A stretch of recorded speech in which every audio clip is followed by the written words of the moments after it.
সেই রাজ্য ছেড়ে স্ত্রী পুত্র ছেড়ে বনে চলে গিয়েছিলেন ওই গণ্ডকী নদীর তীরে, বর্তমানে নেপাল। এখানে ভজন করছিলেন, কিন্তু একটু দৈব বিপাক হয়ে গিয়েছিল, একটা হরিণ শিশুর মায়া পড়ে গিয়েছিল। মানে গণ্ডকী নদীতে স্নান করে উনি নদীর মধ্যে দাঁড়িয়ে মন্ত্রস্মরণ করছিল, এমন সময় একটা বাঘ একটা হরিণকে ধাওয়া করছে। হরিণীটা ছিল গর্ভবতী, পূর্ণ 10 মাস। হরিণীটা যখন বাঘ যখন হরিণীকে ধাওয়া করেছে, হরিণীটা গণ্ডকী নদীতে একটু জল, কম জল, ওই হাঁটু জল, এতটুক জল, ওই রকম একটু জল। তো গণ্ডকী নদী লাফিয়ে লাফিয়ে যাচ্ছে, হরিণীটা জল খেতে এসেছিল, বাঘে তাড়া করেছে। আর ওই হরিণীটি লাফিয়ে লাফিয়ে যেতে যেতে না, ওই লাফিয়ে যাওয়ার সময় হরিণীটা প্রসব হয়ে গেছে। আর প্রসব হয়ে একটু দূরে গিয়ে হরিণীটা মারা গেছে, আর হরিণের বাচ্চাটা পড়ে আছে জলে স্থলে। ভরত মহারাজ মনে মনে ভাবছে, এখন আমি কি করি, আমার কি করা কর্তব্য, এটার মা তো নেই। তাই হরিণ শিশুটাকে নিয়ে এসেছে, এসে পালন পোষণ শুরু করেছে। এখন হরি ভজতে গিয়ে এখন হরিণ ভজন শুরু হয়ে গেছে। এতদিন তো ধ্যান করলে ভগবানের ধ্যান আসতো, কিন্তু এখন ভগবানের ধ্যান করলেই মনে আসে হরিণটা কোথায় গেল।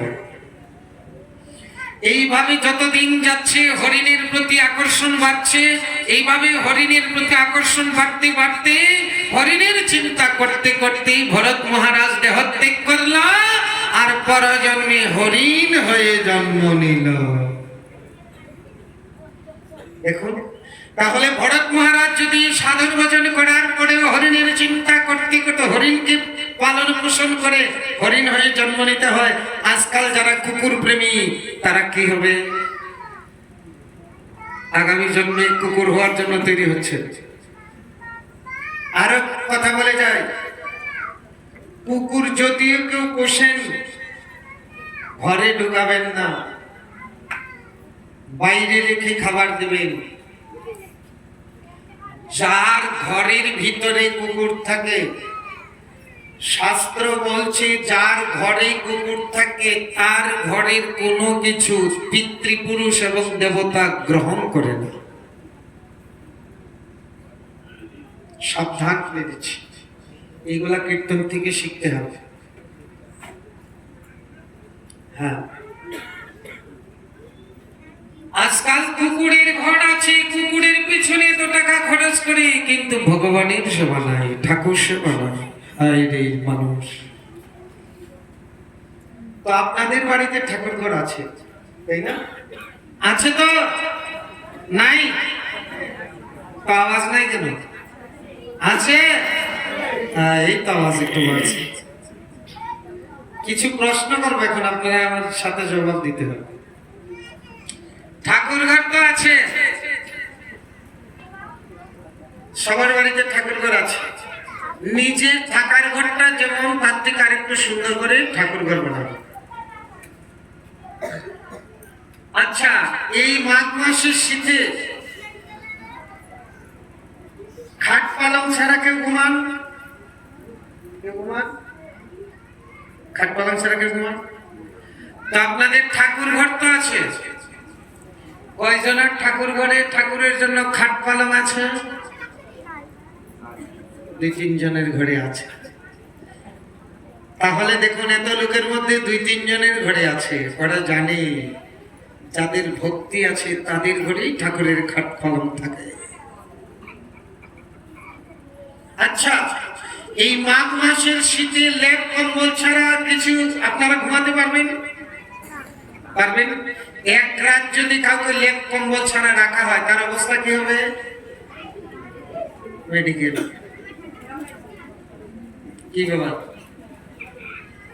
তো আপনার ঘরে তো ঠাকুর ঘর আছে, ঠাকুরও আছে, না আছে খাট, না আছে লেপ কম্বল।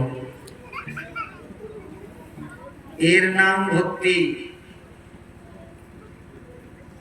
কেন? কত টাকা তো ভূতের শ্রাদ্ধ হয়, ঠাকুরের জন্য একটু টাকা খরচ করে ছোট্ট একটা খাট, ছোট্ট লেপ্টস রাখতে পারেন না?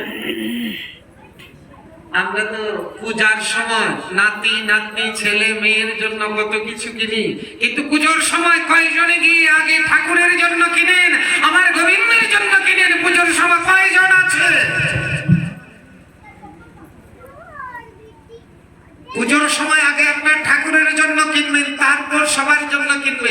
সবার জন্য যেটা কিনবেন এটাও এনে আগে ঠাকুরকে দিবেন, তারপরে প্রসাদিত সবাই হবে। নতুন জামা কাপড় যে যখনই কিনবেন আগে ঠাকুরকে দিবেন, তারপরে আপনি করবেন। এটা হচ্ছে শাস্ত্রের নিয়ম। কয়জনের ঘরে খাট পালং আছে, কয়জনের ঘরে লেপ তোষক আছে? গরমের সময় ফেল থাকা চাই, শীতের দিনে লেপ তোষক থাকা চাই ঠাকুর ঘরে। কি গো মায়েরা, অসুবিধা হবে? এই ভক্তির কথা। আচ্ছা, লেপ তোষক নাই, খাট পালং নাই, মানলাম। ঠাকুর সেবা দেন তো? ঠাকুর সেবা দেন? কি দিয়ে দেন গো? কেউ বলবেন কলা, কেউ বাতাসা, কেউ নকুল দানা, কেউ আপেল, কেউ বলবেন বাবা জল তুলসী। জল তুলসী আপেল নকুল দানা দেন, দেন তো নাকি? আপনারা কি খান? আপনারা কি খান গো?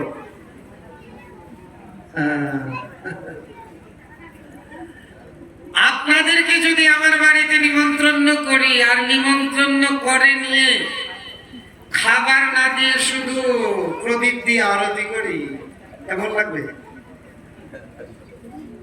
কেমন লাগবে?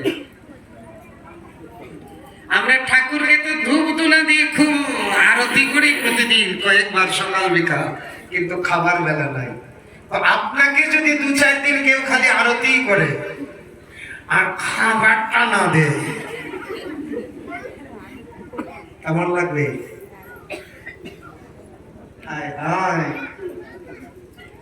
আপনাদের ছেলে মেয়ে যদি একদিন না খায় তো আপনাদের কেমন লাগবে? বুকটা পুরো পড়বে কিনা? তাহলে আপনার ঘরের ঠাকুরকে খাড়া করে রেখেছেন সারা জীবনের মতো, আপনি প্রতিদিন 3-4 বেলা একেবারে উদরপূর্ণ করে খাচ্ছেন, আর আপনার ঠাকুরকে কলা দেখাচ্ছেন। এটা কি ভক্তি? শ্রীমদ্ ভগবত গীতায় বলছেন, ভগবানকে যদি নিবেদন করে না খায় সে চোর। আমরা সব চোর। বলবেন বাবাজি কি বিপদে বললাম, আসলাম ভালো মানুষ কীর্তনের, আপনি বানিয়ে দিলেন চোর। হ্যাঁ, তবে আপনারা কারো টাকা পয়সা সোনা দানা চুরি করেন না, ভগবানকে নিবেদন না করে খাওয়ার নামেই চুরি। তো কতদিন আর চুরি করে খাবো? একবার কি ইচ্ছা হয় না যে সাধুর মতো খাই? চুরি করে খাওয়াচ্ছে, চুরি করে চুরি করে চুরি করে। হ্যাঁ, আমাকে খারাপ পেতে পারবেন না, আমি বলি নাই, গীতায় বলছে আপনারা চুরি করে খাচ্ছেন।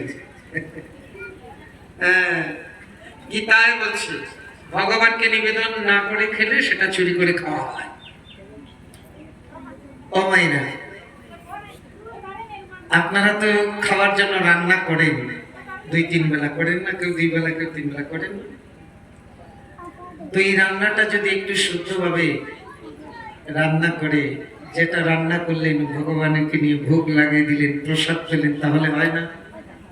তাহলে তার চুরি করে খাওয়া হয়।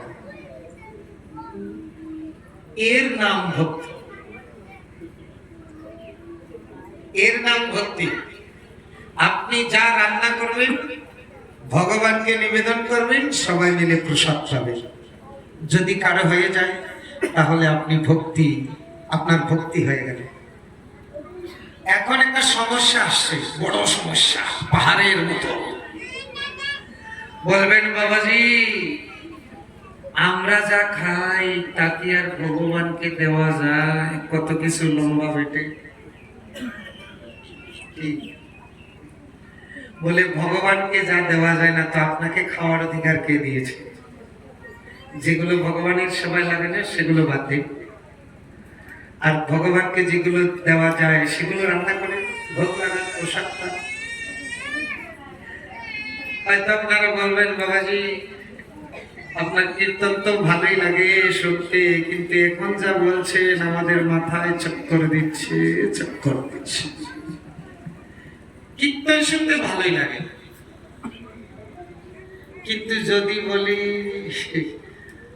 আমিষটা ছেড়ে দাও বাবাজি, এটা একটা পাহাড়ের মতো, এটা সম্ভব না। কেউ বলে কি আত্মায় যা চায় তাই খাও, বলে না আত্মায় যা চায় তাই খাও, বলে জন্মের মতো খাবার পাও কি না পাও।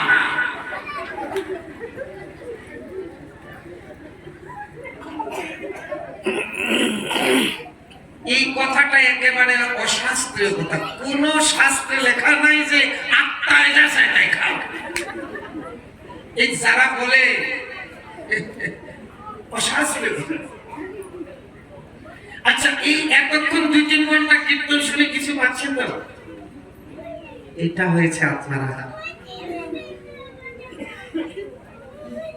অনেকে বলবেন বাবাজি আমিও নিরামিষ খেতে চাই, কিন্তু কয়দিন খেলে আর চলতে পারি। কেন? বলে মাথায় চক্কর দেয়। কেন? বলে নিরামিষ খেলে কমজোরি হয়ে যায়। তাই তো, এটাই তো সমস্যা না? নিরামিষ খেলে শরীর কমজোরি হয়ে যায় না? আচ্ছা দেখুন তো, আমাদের এই বাবাজি যেখানে আছে কমজোরি আপনাদের থেকে কম আছে না বেশি আছে? নিতাই গৌর হরি বল। ও মায়া, আপনাদের চোখের সামনে যারা বলে নিরামিষ খেলে কমজোরি হয় তাদের চোখটা এখন একটু অপারেশন করে দেবে। শুধু কীর্তন নয়, এখন চলবে চোখ অপারেশন, চক্ষু অপারেশন শিবির, কিন্তু পয়সা করে লাগবে না, অস্ত্র লাগবে না, টাকা পয়সা কিছু লাগবে না। এক নম্বরে দেখুন এই যে বাবা যেখানে বসে আছে, এটা কি নিরামিষের দেহ না আমিষের দেহ? চোখ অপারেশন চলছে।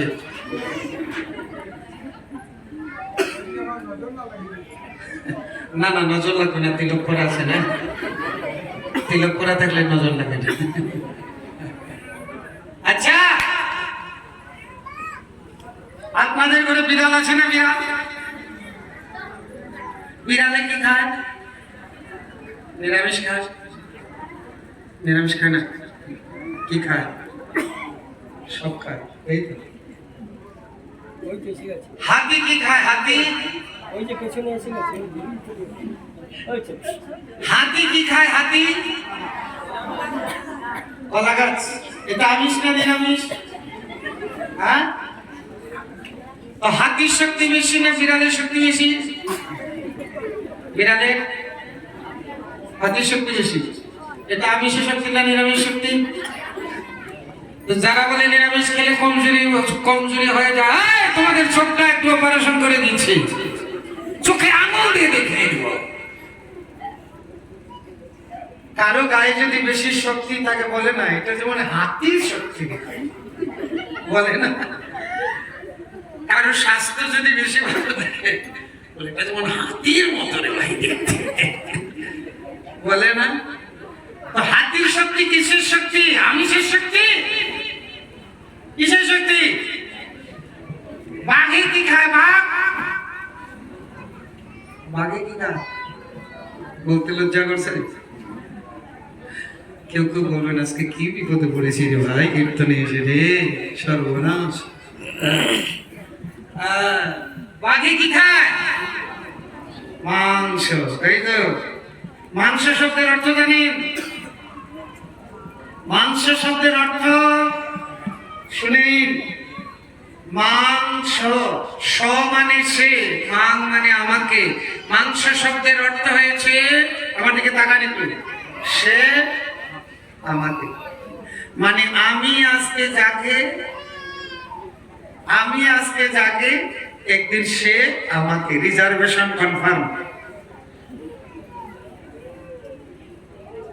মাংস শব্দের অর্থ হয়েছে সে আমাকে। আমরা যাকে যাকে খাচ্ছি, যে যে পশু খাচ্ছি, সেই সেই পশু পাখি আমাদেরকে তত জন্মে খাবে খাবে খাবে।